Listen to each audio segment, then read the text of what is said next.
Again this week, I've got Ruth Casie, Penny Fairbanks, and Jennifer Seasons with us. Ladies, thanks so much for taking the time to talk to us. Hi, thanks for having us. For having us here. Great. And so we've got the whole gamut this week. We've got a flame book, we've got a sweet dreams book, and we've got a lion's den book. So I thought we'd start at the beginning with the first release, and that's Jennifer Seasons' book, and it's the Dockside Duchess. The cover for this is just freaking adorable. I mean, it's just so lovely. And this is the third book in the Castleberry series. It is. And I completely have a book cover crush on this couple. It's like, adorable. She's so perfect and he's so handsome and it's just amazing. But yes, it is. It's the third book, and this one revolves around the oldest Castleberry sibling, Crawford. And Dad had just died and he inherits the earldom, and he's in way over his head, with taking over the shipping company, which his dad just did not prepare him for appropriately at all. And then it stars Sadie, my Duchess in hiding, who is pretending to be a dill porter down at the docks because she's hiding from an awful, awful, horrible cousin who wants her inheritance for himself, so he has to offer. And she's very determined to stay alive. And so she's hiding out down there, and everything's great until the new owner of the shipping company comes in and discovers her secret. So can we hear a little bit more about our hero? Yes. So Crawford, one of my favorite things about Crawford is that he is completely overwhelmed with the entire prospect of being the head of the family, and especially with the things that his dad didn't prepare him for. And so he does a lot of like talking to himself out loud to reassure himself that like life is okay. He's walking along the docks and I can handle this. I can do this. It's going to be fine. Exactly. He's like, everything's good. The house is not on fire. Everything's fine. I'm going to figure this out, and it was like one of the things that I wanted to do is, who doesn't talk to themselves? And it's just like normalize that with these characters. And so they both actually do it. And it's one of those common traits that they have is that they're both reassuring themselves aloud that everything is okay in their lives and that they can do it. And he's always game for trying, like he has no more head of operations at this company because there was an unfortunate accident down on the docks involving a rogue shark in the Thames. And so he's in this office and he's trying to figure it out himself. Like, what's the bookkeeping? What does it mean to run the shipping company? And how the heck do I even make myself coffee? And so he attempts coffee for the first time, and it's absolutely horrible, but he drinks every sip because it's something that he did for himself. Yeah. And so it's like he's really strapping on his big boy pants in this book and growing up and stepping into the space. And he doesn't really have time for this deal porter who is not at all what they seem. And that comes in and throws off the hijinks, especially with Mom being so determined to carry on the Castleberry line and have him get married and pop out like 5 or 10 babies. And, and so she's pushing him in another direction. And then there's this deal porter with this history that he knows nothing about, but he cannot resist. And so it creates quite the conundrum for him. Oh, fun. Oh, I love a hero who's got like a good arc, where you can watch them grow while they're falling in love too. That's extra fun.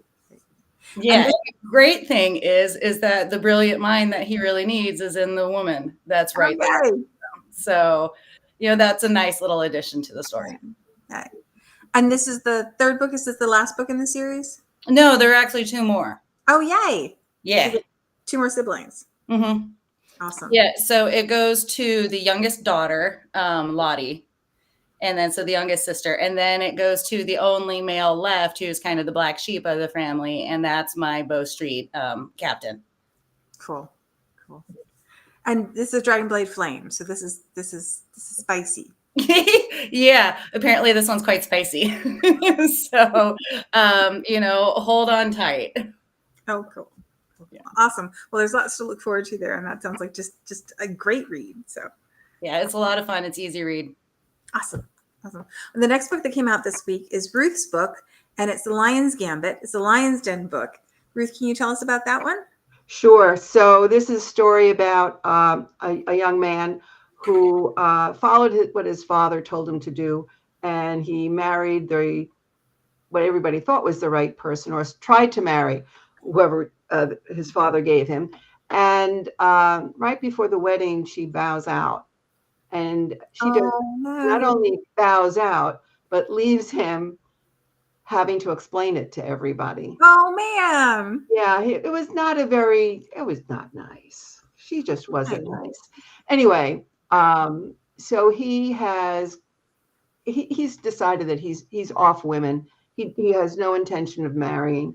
He's not necessarily the first son until he becomes the first son. His brother has passed on. So he's now the first son, and he has to carry on the family name. But he is really against the social norm of being told what to do. And he feels that he can find his own way. And people should, the heck with all this society stuff, basically. He's a rogue. Well, he tried it once and it didn't work out. It didn't work. No, he's definitely been burned. And he speaks to Mrs. Dove-Lion, and they're talking, and she comes up with a bet and makes a wager that he could try to find his way through society, but he will fall in love. And he says, never, never, never. And she said, I bet you will. And he has made a bet with his friends that he can bring people together that are from outside. If you didn't know their society background, if you didn't know how much money they had, where they fit in the hierarchy of order, that people would get along together very well. So he's made a bet with his friends, a very steep bet with his friends. And they need someone to manage the bet. And he is a good friend of Mrs. Dove-Lion, and she says yes. And that's where she comes up with the idea that I bet I can find someone for you. To fall in love with, not just to marry, but to fall in love with. Right. Meantime, she has a young woman who is a seamstress who does all her work for her. And she's been told that she has to marry because while her family is not aristocracy or in society, her mother has it in her mind that she's the oldest and has to get married before the younger daughter does. And her sister's saying yes, yes, yes, because she wants to marry. So Mrs. Dove-Lion brings these two together, and they're both resistant because neither one of them feels that society is the way to go. But through a series of romantic interludes and some tests that they have to do, they find that love seeps in where fools didn't think they would happen. Oh, yay. Oh, that sounds like so much fun. So this is your first Lion's Den book, is that right? Yes, it is. Yay. What was it like to write in the Lion's Den world? So I'm going to tell you, fear-provoking for one point. Because there's an expectation. Mm-hmm. In the Lion's Den books that I had read, I had found that Mrs. Dove-Lion was not necessarily a primary character. She had a very small secondary role, and I decided she was too much of a hellion not to have more of a presence. So she does have a presence in this story.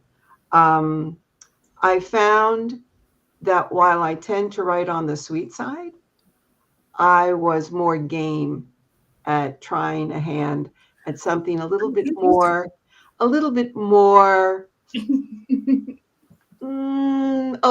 to. Yeah, interesting. So I had some fun. As a matter of fact, I have one more coming up this November, and I'm in the process of writing it.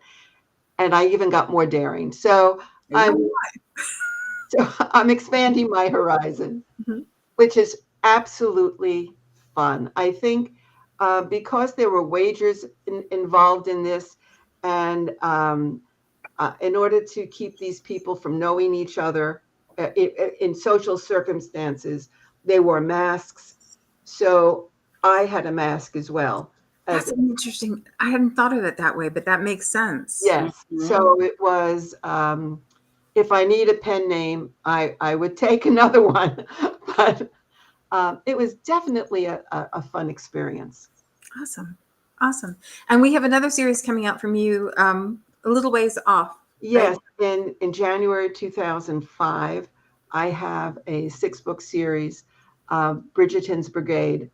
It's a spinoff from the Ladies of Summer by the Sea. In the lady series, all the women have gone to the same finishing school, and the headmistress has a love interest that we see but we don't see, and that's Barrington, Lord Barrington. So Barrington is a veteran of the war, of the Peninsular War, and he was a commander. And his men have stayed with him because they've just bonded together. So these 6 men are all veterans that served under Barrington. And in this time period, which is the 1820s, there is no police force. There's no military that really works with the different towns within England. So people come to him with a need for something, whatever.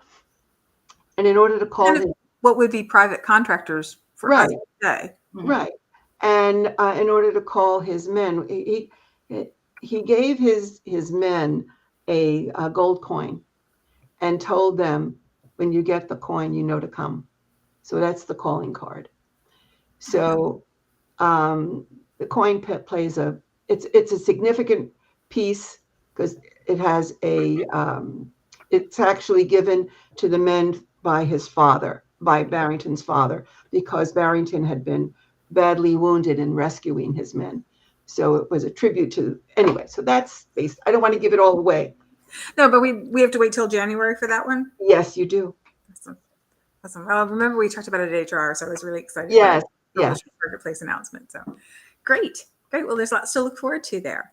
And then the last book that came out this week is Penny's book, and it is a Sweet Dreams book, which means that it's closed door.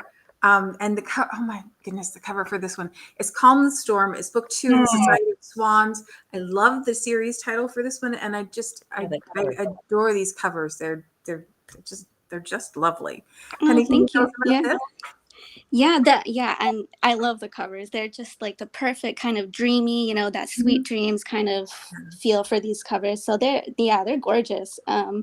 So this one is Calm the Storm. It's book 2 in my Society of Swan series. And this is my second Dragonblade book, so very excited. And so this one pretty much picks up right where the previous one left off. So we've just had a very exciting season. And our heroine, Felicity, she just saw one of her oldest and best friends, find her perfect match and have her happily ever after.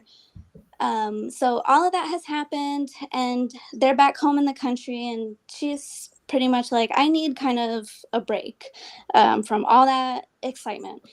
But unfortunately for her, she receives a very similar letter as her friend from the previous book, which is from an anonymous matchmaker who only signs her name as Lady Swan. And she basically hints to Felicity that someone's going to be coming into the neighborhood and to basically keep her eye out for him.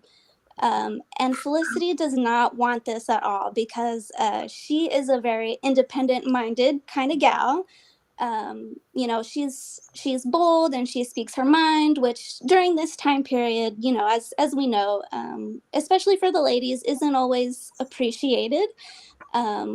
So she pretty much has marriage off the table because she figures, you know, a husband is just gonna tie me down, basically. So her plan is to be a spinster. She's excited for that, and she just wants to keep hanging out with her friends, and her twin sister, um, and all of these ladies you will see in the book and in the future books as well, all of our swans. So, you know, her kind of relaxing post-season period is not off to a great start. And then this new family comes in, just like Lady Swan predicts, and nobody can really figure out how does she know all of this stuff, you know? How does she kind of know all these things about what each of these girls, you know, kind of needs? And that's a little part of the mystery too. So the new family comes in, and pretty much right from the get-go, Felicity is not that interested in this guy. His name is Atticus, because cool name. what was that? Cool name. Oh yeah, I love it. And his sister is Arabella, so they both have A names, which is something that I love, like in families, like matching letters.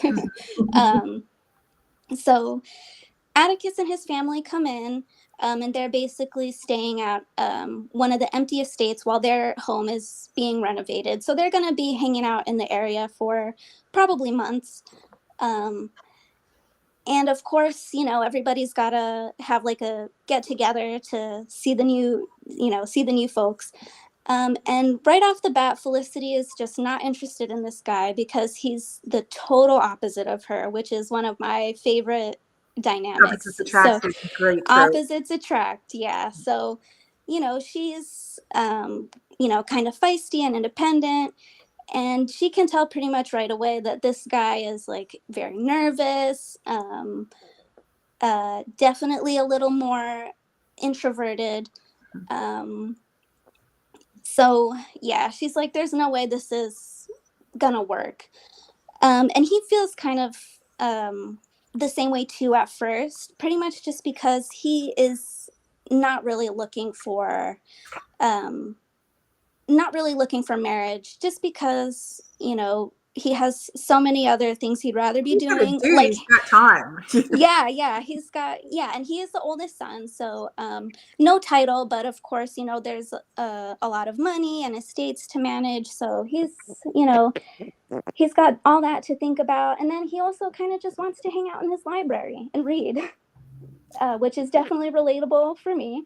And so yeah, they don't exactly get off on the greatest start, especially when a little bit of scandal gets involved. Oh, fun. They're caught in what seems like a compromising position in the library.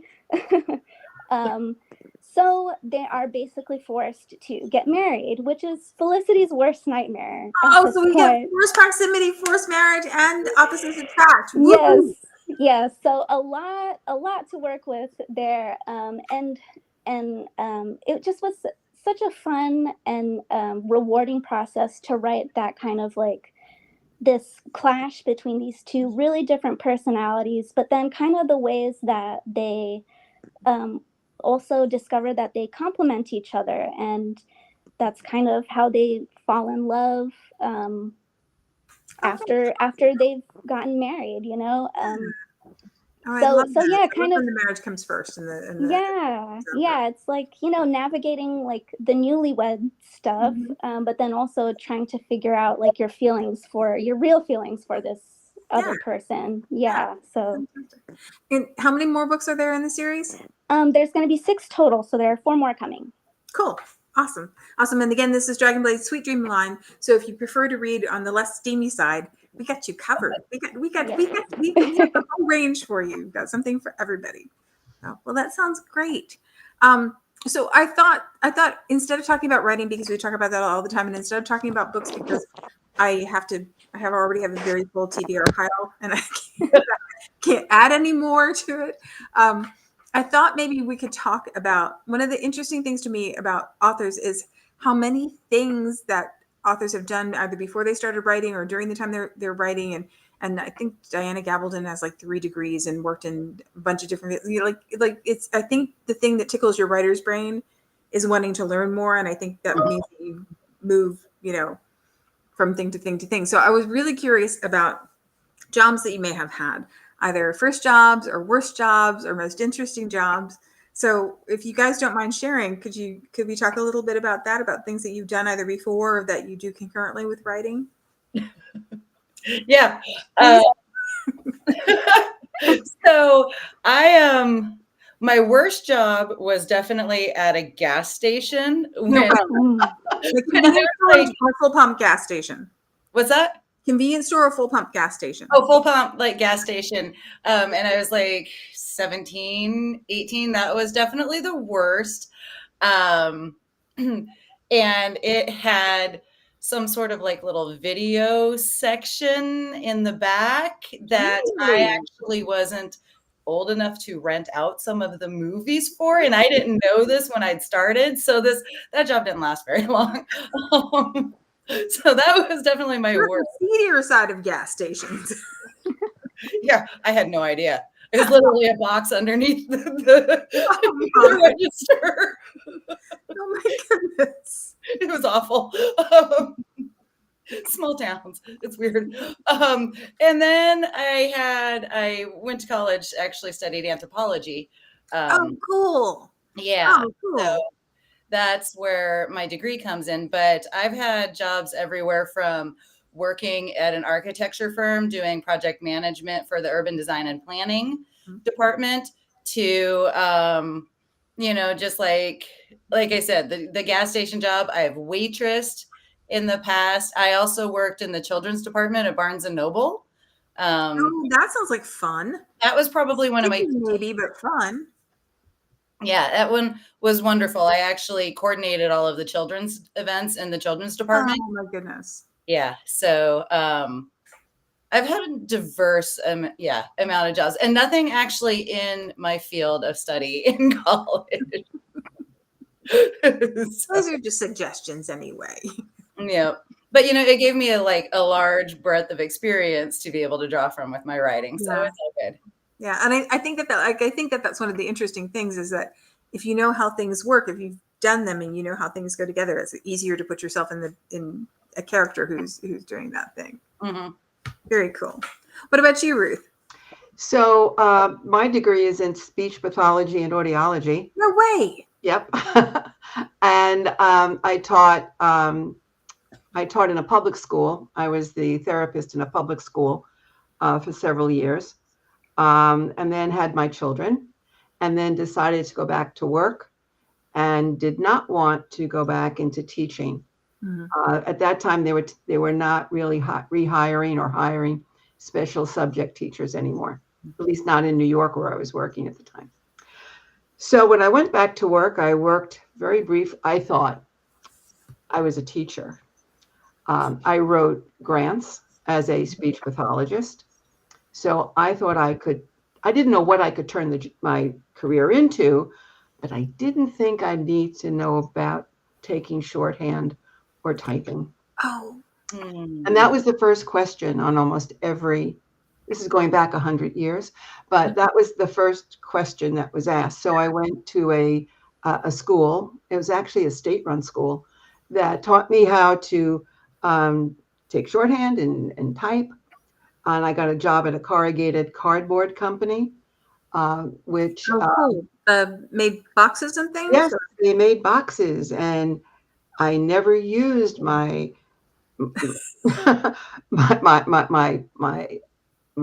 I never used anything I learned, basically. And a friend of mine, a girlfriend of mine, was also a teacher at the time.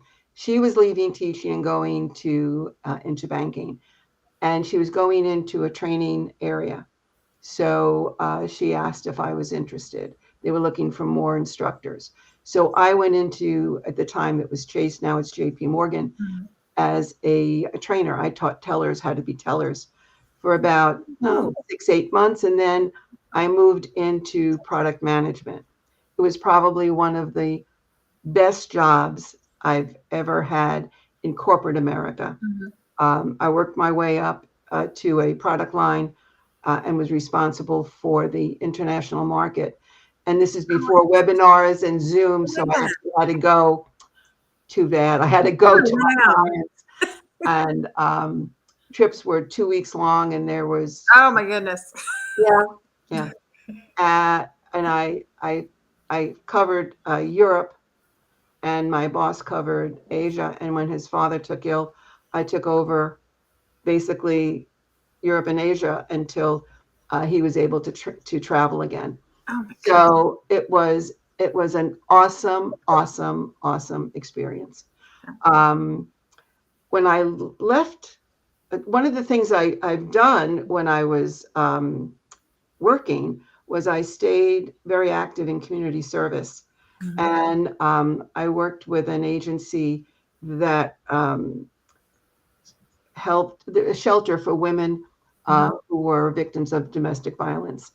And I was on the board and became president at one point. But we always kept someone on the board as a board member who was a client, a former client, so that we could make sure that whatever we were doing, we had the client, at focus. That's so fundamentally important in community service stuff. Right. And she said one day, we had an executive meeting, and she was our secretary. And she said that she was going to write a book. And I said, oh, about your experience. And she said, hell no, nobody wants to know that. So she said she was writing a romance. Well, with all the traveling that I had been doing, I would take romance books with me. They were my best friends on 6-hour flights. Yeah. And eating alone, it was great. And I didn't mind leaving the books. And I found that romance books were a commodity in the overseas markets for the hotel staff. Oh, fun. Oh, I wouldn't Many have of thought them, about that. believe it or not, used romance books to help them with their English. Oh, wow. So it was great for me. I would travel. I'd start out a 2-week trip with 10 to 12 books at least. And I would sometimes I'd have to buy more to come home. Oh my. Because it was just that. Anyway, so I said I would be more than happy to help her. One thing led to another, and we were going to write 2 books and sell them as a duet. And then I don't know, she was training for the New York Marathon and had no time. So I went off on my own, and that was my first book. Oh, and very cool. Published by Carina Press, which was a division of Harlequin. So Very cool. that was great. But then I had an opportunity, and this is other than my writing. I got back into my product management for I'll be full disclosure, my brother, who is he's an appraiser. And he was appraising documents for the government, and he needed a product manager. It was actually for, I don't know if I can tell you the name of the congressman, or else I'd be more than happy to share, but it was his papers. Political intrigue too. Yeah, Better. I've been sworn to secrecy, but it was for a very well-known deceased congressman, and we had to go through his papers. That was a very mind-expanding job. First of all, there were boxes and boxes of papers, awards, and then some of the personal notes that were on these papers, because part of the job that my brother had to figure out is the value of everything for so it was getting to know this person personally. It was like, it was such a personal thing. It was awesome. I can imagine. And then having to figure out how to put a value on it. That's my brother did that. I didn't. Awesome. See, I knew this was gonna lead us in all kinds of cool directions. Penny, what about you? Wow. Well, that's going to be tough to follow up, I think. A lot of fascinating things there. I've done the odd jobs like retail and things. Probably Target was my least favorite. Just crazy busy all the time. Yeah. But my most interesting one, probably outside of writing, because I love to do all the research and stuff. But probably my most interesting one was I worked in the records department at my local sheriff's office. Oh my So goodness! You knew all the yeah, stories. You knew all the all stuff. all the stories, all the gossip, a lot of mundane stuff too, but really some crazy stuff, crazy stuff you would read. So yeah, Hmm. that was probably one of my most interesting. Yeah. I just said that, like there's a whole lot of stuff to mine there for Yes. your books. Yeah, definitely. Yeah. Yeah. Those would be some great stories, Penny. Oh, all kinds of drama. Yes, all kinds of drama. Yeah. Oh my goodness! Oh, well, that sounds so interesting. So, ladies, we have run ourselves out of time. I really appreciate you taking the time to talk to us. It was so cool to hear your stories, and it was so cool to hear about your books. I will say the same thing I say this week that I say every week because it's true every week. Dragonblade books are the best deal on pre-order and release. We've got you covered from steamy to sweet, and Lion's Den in between. And I'll put the links to the books that we talked about today in the comment section. So if you haven't got them already, you can grab them. Ladies, thanks so much for taking the time to talk to us. I really do appreciate it. Thanks for having us. Thank Thank you. you.